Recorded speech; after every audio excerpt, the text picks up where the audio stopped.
All right, what's good, y'all? So it's chest day. So if you want to have a good chest day, you want to be able to move a lot of weight, you need to make sure that you warm adequately, right? And a big part of having a big bench press is making sure that you have, good range of motion in your lats. So what you can do to start off your chest day is to do some pullover variations.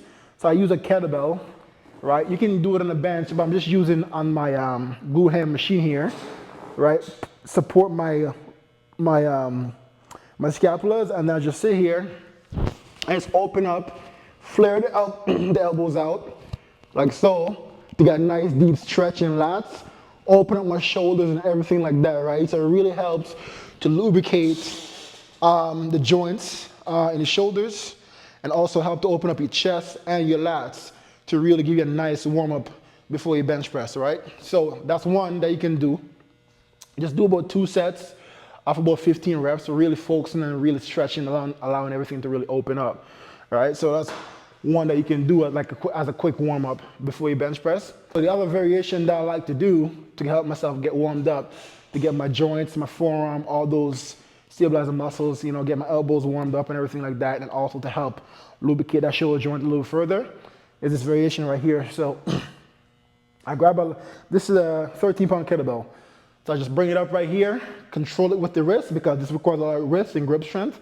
And I just want to go to rotate it and control as much as I can, in and out, right? Feeling that shoulder go in internal rotation and external rotation, and it's also really challenging the wrists and the forearm as well too. So I do that right there. And if these are very challenging, then I go to the side, like in lateral raise, boom, go flat, rotate up all the way, rotate down, all the way in, and come down. Felt a lot of cracking on that one, so this is how I know that's good. This side's my weak side, so this one's gonna be a little bit tougher on my wrist. Go up, rotate up, right? And back, and down, all right? Open up to the side, boom, hold, control, rotate up, and all the way in, and come down. So just do a couple reps like that until you feel warmed up enough, and then just get into your workout. So now we're about to start the work. Okay, so before we get into our chest day, we're gonna pre-exhaust with some cable flies. All right, we're gonna do all 3 variations: high to low, low to high, and middle. And low to high is the hardest variation, right, to hit the upper chest. So we're gonna start with that. So we're gonna do 2 sets of 15 for each variation, and then we're gonna get into our bench press. You want to pick a weight that's decently light, where by the time you get to the last rep, you're not struggling too much. Because like I said, this is to kind of warm up, pre-exhaust, just get some blood flow into the chest and the joints, right? So you don't want to be exerting yourself too much, taxing yourself too much by pushing too much before you get into your bench press. So you want to make sure that the weight's light enough where you can just maintain control all the way through, where you're not focusing so much on the weight, but focusing on creating active tension on your own, you know what I'm saying? Just to get the blood flow into the muscle, right? So there should be no cheating, no cheat reps, no momentum, nothing like that. Just strict form, just focus on squeezing.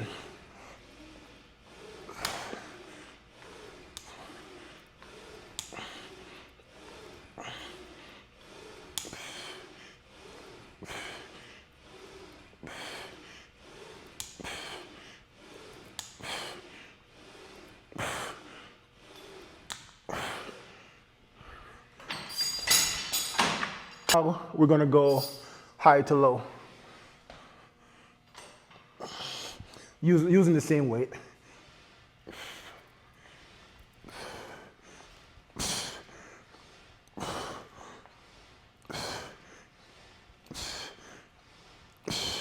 So when I'm doing these, to really make sure I get a good contraction, at the bottom, I'm thinking about turning my wrist in and trying to bring the pinkies together.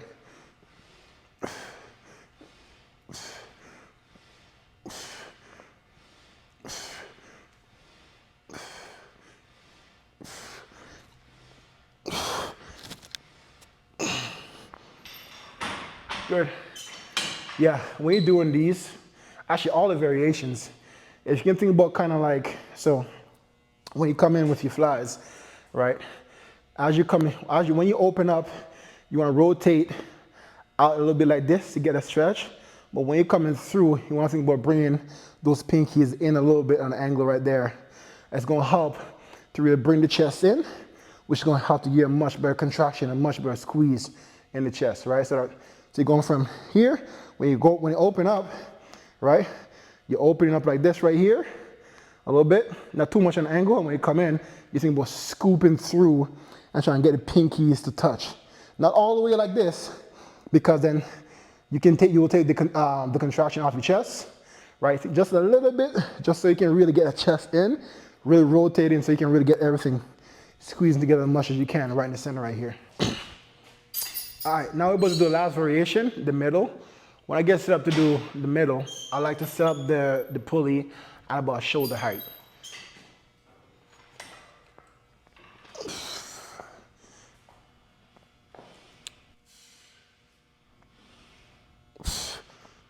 So we're going for the same idea here. Open up and think about bringing those pinkies to meet in the middle.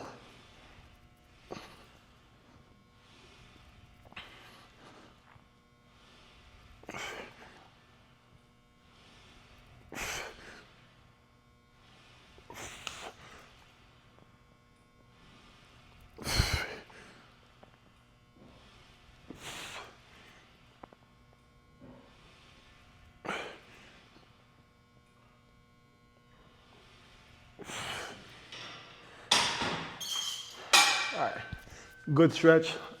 Let's go. You already know, if you've been following, you already know that I said that 90 degrees eccentric pause reps is the best if you're trying to grow your chest. You know, it's more joint friendly, and it typically gives you the most mechanical tension in your chest, right, without causing as much risk to your joints. But today we're gonna mix it up. We're gonna do regular bench press. So we're gonna do 6 sets total, right? So we're gonna be doing 3 eccentric isometric, and then 3 regular sets going full range. And because the 90 degrees eccentric isometrics are the hardest variation, we're gonna do that variation first, all right? So that's how we're gonna start this off.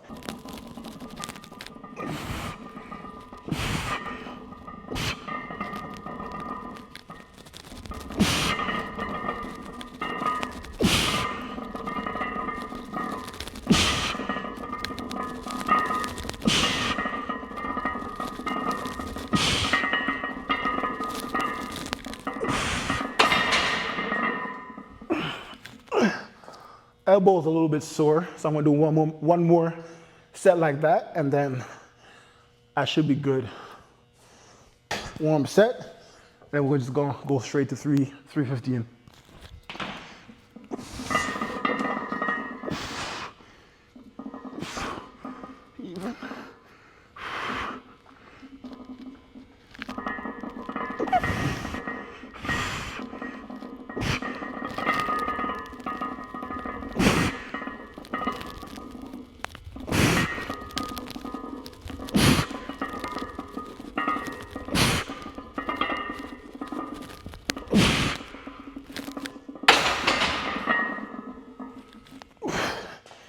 My lat feels a little bit tight on my right side. Might get a quick foam roll in there real quick to kind of free it up a little bit. So with the 90 degree eccentric isometric, it's a love-hate with these ones because they're so goddamn challenging, because you can't cheat, and at all times you're feeling the full brute of the 315 on top of you. You know what I mean? With going full range, like I said, you can get away with cheating a little bit more, right? But with this, you have to be so much more strict because of the soul control eccentric portion, plus a little bit of pause at the bottom. Like I said, the whole time you're feeling the full 315. As opposed to, again, when you do regular bench press, from the top to the bottom, depending on how much cheating you're doing, right? The weight you may feel the full 315 at times, but also maybe a little bit less, because of the cheating and or compensation that you have going on. But with this, it doesn't give you that same ability to cheat, and that's what makes you so tough. So anyways.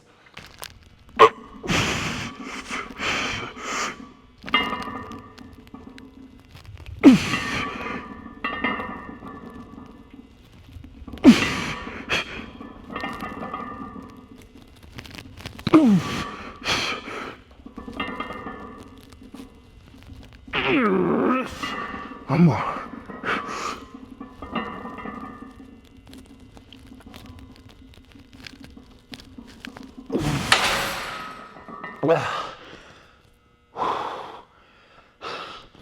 If done properly, the hardest bench press variation, man. God damn.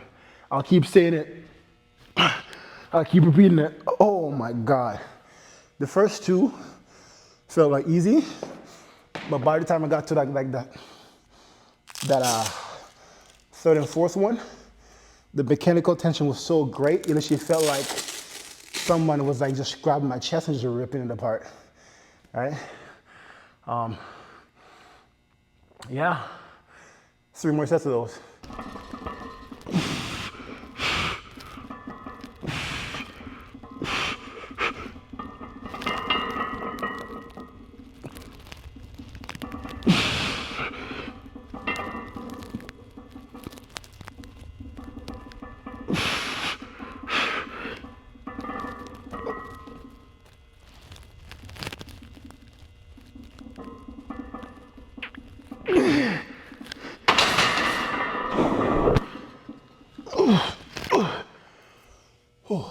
So I'm going to do an extra set. So this is going to be my 4th set.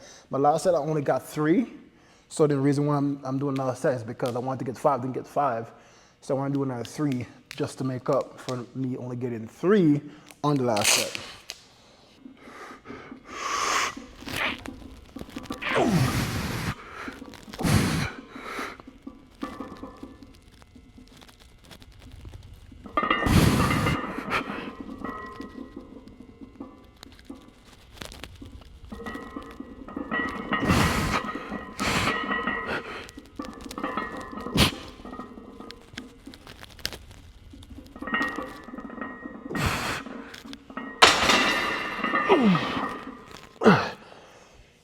Now we're about to get into regular reps. 3 sets. I want to get at least above, I don't know if I'm going to be able to get 5, but I want to get more than 5.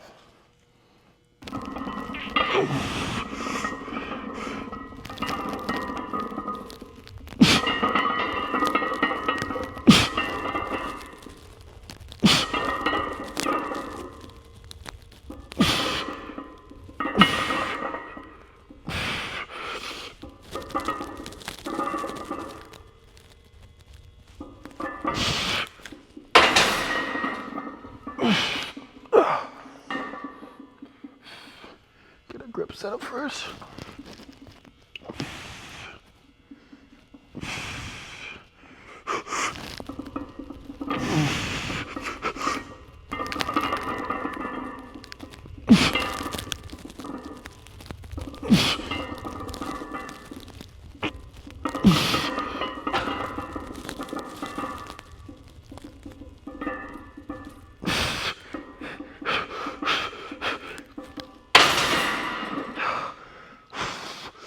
Ooh, I wanted to do one more.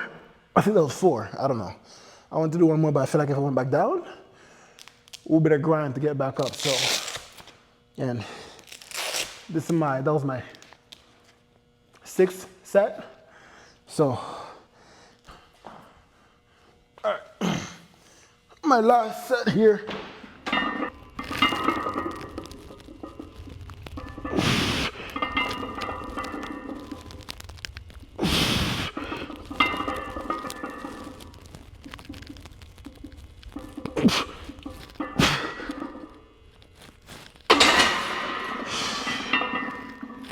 Okay.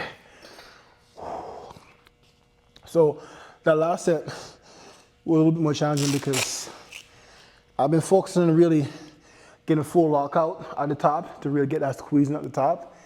And I just realized that it's something that I have not been doing often enough. Yeah, often enough. And so, yeah, so getting that full range of lockout at the top, you know, makes me get fatigued a little bit quicker.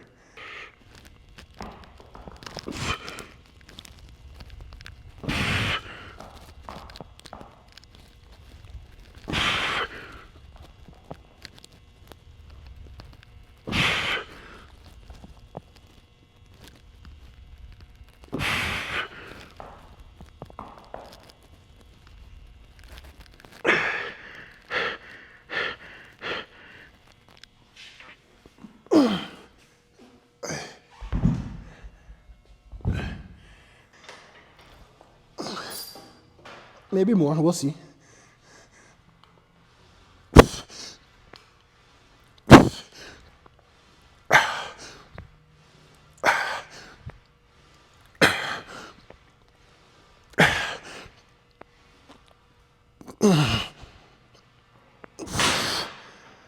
Eight's a good number.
Some assisted dips here, and the reason why we're doing the assisted with some weight is because I want to focus more so on the stretch on in the bottom portion, a little bit more vulnerable there. So I don't want all my body weight to be on my joints in such a vulnerable position.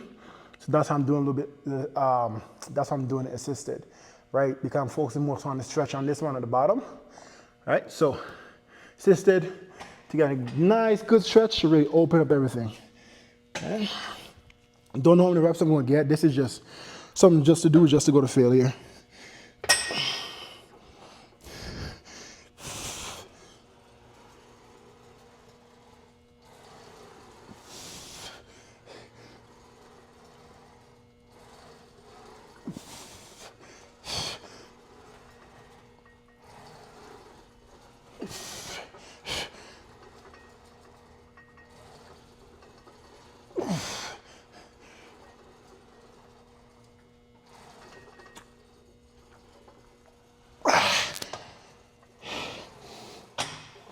Yeah, that there is extremely, extremely challenging. Holy, the stretch, like that you feel in the middle of your chest there, is actually very intense. All right, and that's exactly why I want to do the assisted, so I can really just focus on time and attention, you know, through the entire eccentric portion and the concentric portion. All right, so I'm gonna do 2 more sets like that, and then I'm done. The range of motion that we're going to with these dips, normally I wouldn't advise it, especially with your own body weight or weighted. When you're doing regular dips, you want to try and keep that at around 90 degrees, that stretch at around 90 degrees. You don't want to try and go past that, but I'm trying to go a little bit more past that to really get a deep stretch. And that's why, again, I'm using the assisted variation to get that good stretch, but do not overload my joints in that range of motion, all right?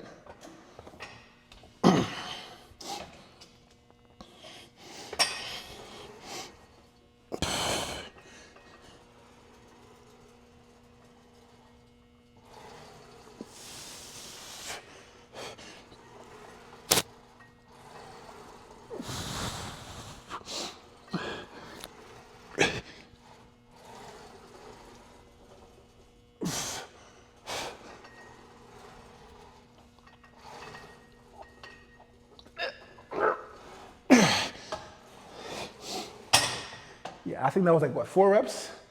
Yeah. This is how tough that is, but my chest, whew, crazy.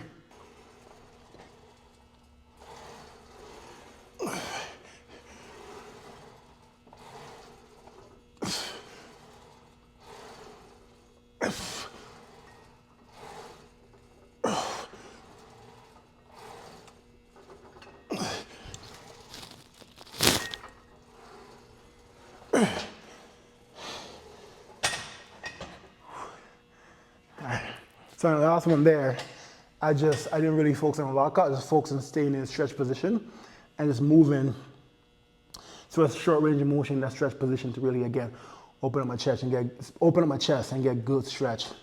Really get as much blood flow and stretch those fibers as much as possible. right?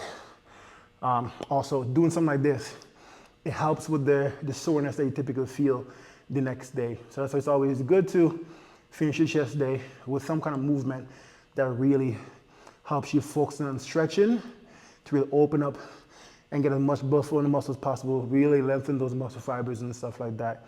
It really helps with, again, that soreness that you feel the next day, right? So that's why I like to do some stuff like this.